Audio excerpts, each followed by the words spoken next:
one brief, specific piece of advice you give your younger self. You at 20. So it's really interesting. I was actually talking about this with a friend, and because one of the pieces of advice I often give our younger people, and even my kids, is that, in the end, it's never going to work out the way you think it's going to work out. Never. No matter what you plan. I aimed for London, I got Singapore, right? It took me 10 years to get to London. It never works out the way you plan.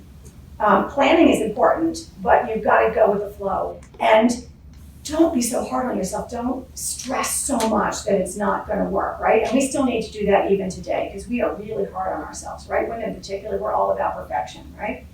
So I would say you got to give up on perfection. You got to focus. But now I want to caveat that.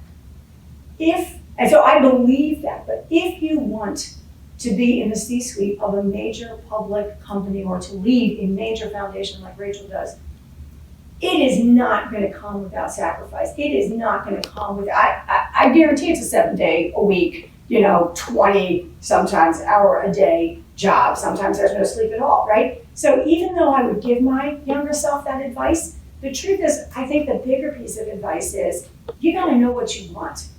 I wanted this amazing career, and I was willing to go in knowing that I was going to give up a lot. Like, I didn't find a man until I was 36, and I didn't have my first kid till I was 39, and I had to put up with people who looked at me as an object or, whatever. It's like, not to mention Russian winters and Singapore summers, and, there's a lot of stuff that you put up with.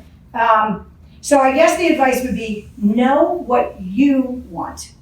Know that it is okay not to put the pedal to the metal the entire time.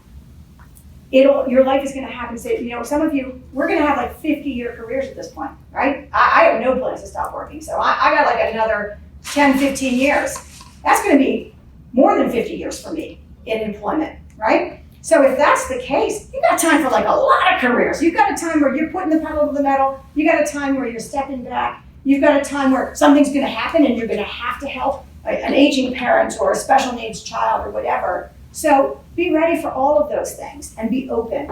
And every time you think you're going to have to say it's over, right? Because you think you've hit a road that is insurmountable and you have to give up, it's never going to be over. You may have to give up for that week, that year. You may have to step back, step sideways, do what you have to do. Don't beat yourself up for doing that, but don't ever think you can't get back in and you can't really have what I always call the career and life of your dreams. That doesn't make it easy, but it does make it worth the effort. And I just don't want anybody in this room or any woman or man to wake up one day and regret that they left it, they didn't go full on. They left it out there and then they have regrets.